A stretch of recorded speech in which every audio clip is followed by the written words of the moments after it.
What is going on, everybody? Welcome back to the channel. Aftersound here, bringing you Splinterlands content daily. We also stream over on Twitch at This Is Aftersound, so come by and say hello. All right, another week, another Friday, and another town hall, meaning we have another 5 biggest takeaways from the most recent town hall. Now, again, just a little reminder, this is not a summary video. I don't do those. I just do my 5 biggest takeaways, but there are plenty of other amazing resources and other content creators out there, which you should definitely go check out and support. So what I'm looking at right now is the official blog post on Peak D from the Splinterlands team for the town hall. And I'm going to use this as kind of a visual reference along with my usual list here.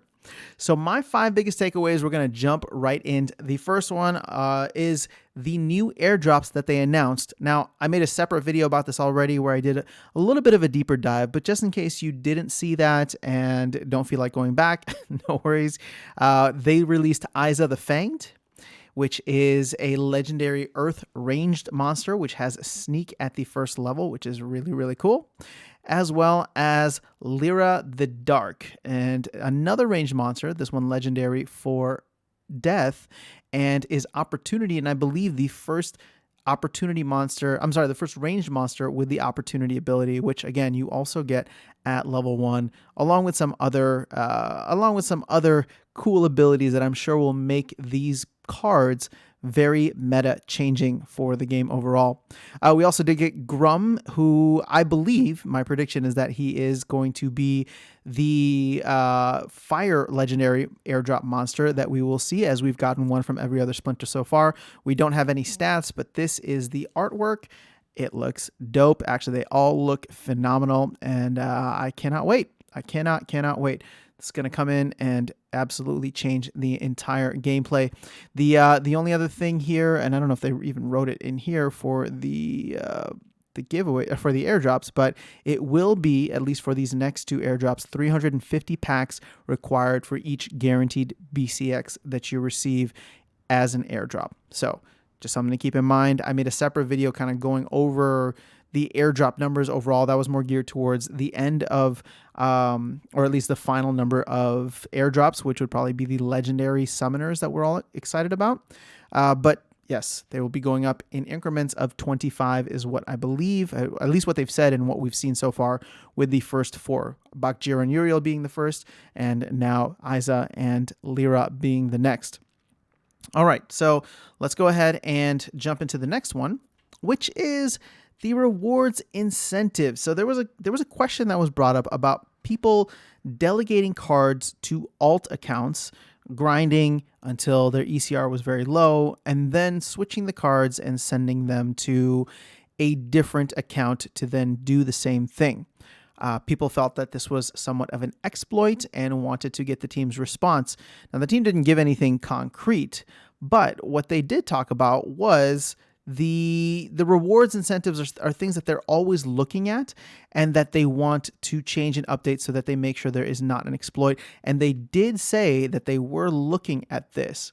So what can we expect? What can we expect from this? My first thought, and again, I haven't been around the game as long as many others, but I know that the cooldown time used to be significantly longer from whenever you would delegate a card out or whenever you would rent it, or I actually don't even know about rentals.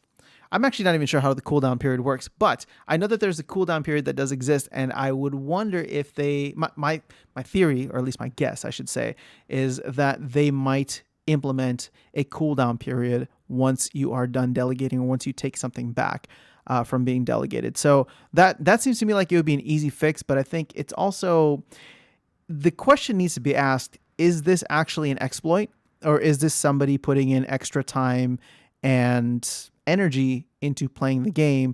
Obviously, they're trying to maximize their amount of resources, or at least the efficiency of their resources, by passing them around from one account to another.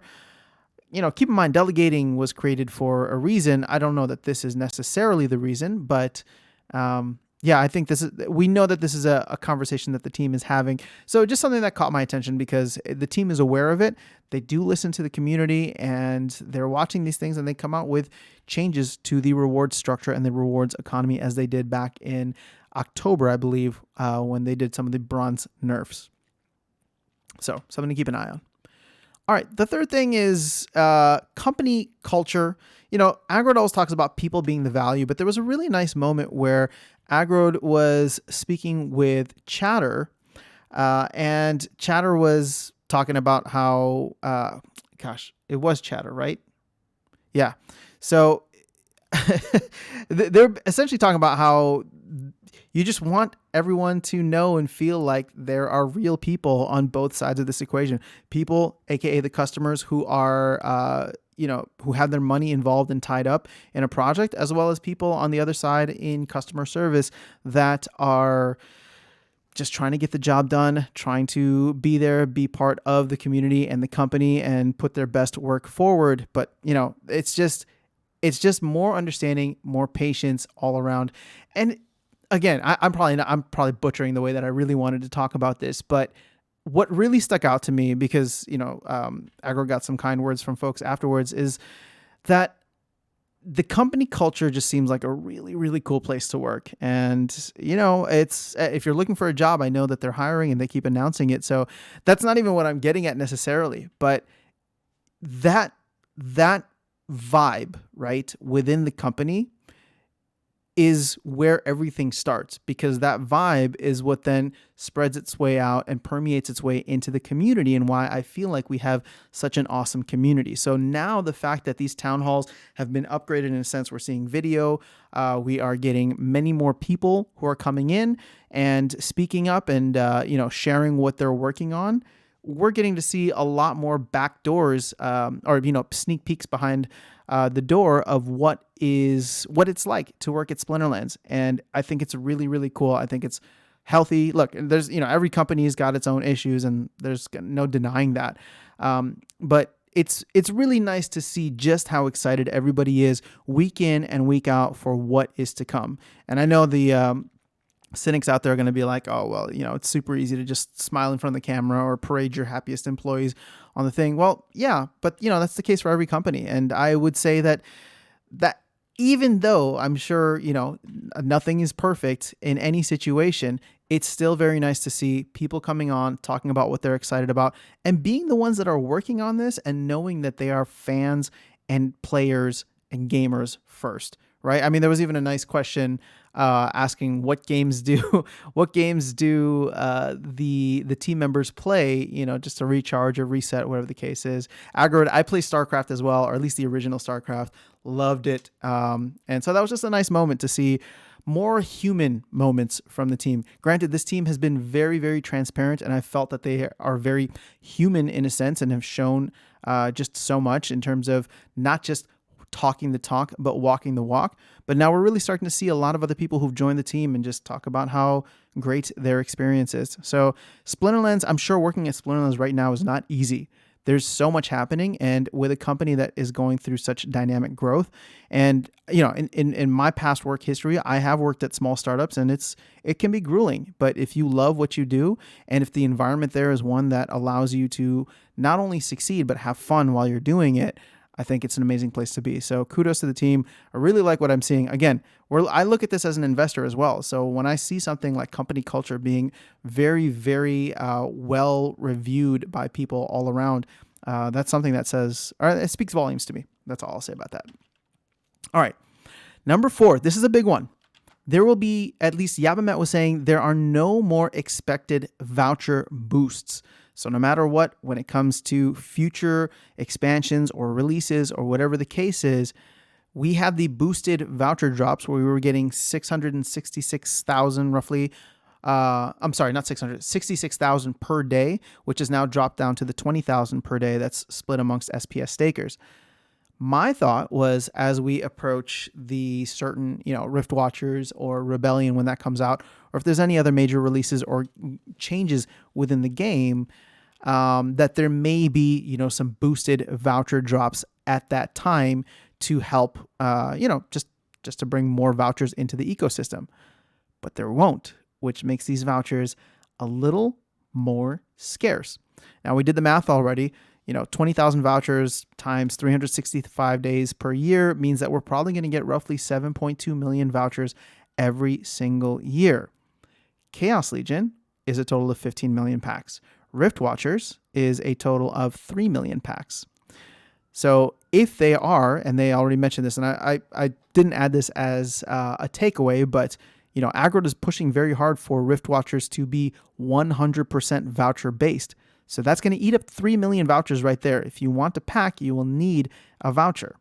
So something to keep in mind. And we did see at least I've seen the voucher prices tick up a little bit because of that. Again, I don't know what's going to happen after the general sale because vouchers are going to lose some of their, actually all of their utility in the near term, right? If the general sale sells out quickly. But Matt did remind us once again that there are other utilities coming to vouchers, and as an extension of this, I know people are looking at the SPS price and being like, how does this thing keep going down? Why is this project so underrated? And hopefully you guys are buying the dip. Who knows how many more times it might dip, buying the dip. But voucher utility translates into SPS utility. Just keep that in mind. So that is something that obviously gets me excited about the fact that now we know, and again, it's not, I have to say this with an asterisk because things can change in the future. Until something is finalized, we don't know, but at least from what we do know, in that vouchers will no longer be boosted at any other point, that does make me much more bullish on vouchers. Not as a token that I'm going to buy and speculate on, but it's one of those things where I know that vouchers will hold and retain their value much better. And that also means that my SPS has just become a teensy weensy bit more valuable in that sense. So hope you are stacking and staking. All right, last thing, there is this Chaos League prediction competition. Again, this is a fun way for them to get the community involved. I always appreciate little things like that here and there. The link for this is in the PeakD blog. But what I'm going to do is, no matter if you're watching this on YouTube or 3Speak, I'm going to make sure to put the link for it in the description below. Guys, this thing is super quick. It's Price is Right rules, so you just need to guess how many you believe will be sold, and the rules are basic. You have to exclude any bonus packs received from voucher redemptions, and this is going to be in the first 24 hours. The closest number without going over will be the winner. This took me less than 20 seconds to fill out. You just put in your username and your guess. I did mine already, so I'm not going to mess with it. But just get involved, guys. It's fun. You never know. You might just get it right, and at the end of the day, it's just nice that they're offering something like this to the community. So that's all I have for you guys in this Town Hall 5 biggest takeaways. There's so much coming. And I try to really focus on different things every single week because a lot of the updates are either repeats or just, minimal or marginal, I should say, marginal more information at this point. But lots of really exciting things coming down the pipeline. I think once we get the general sale done and off of our plate, and I'm not even saying it needs to sell out. I'm just saying once it's done, the team is going to be focusing on quite a bit more in the future. So very exciting things happening. I hope you guys are all doing well, stacking and staking that SPS, leveling up your decks, and winning nothing but gold foil legendaries from those reward chests. I will catch you all in the next video, and I will see you around the game. Have an amazing rest of your day.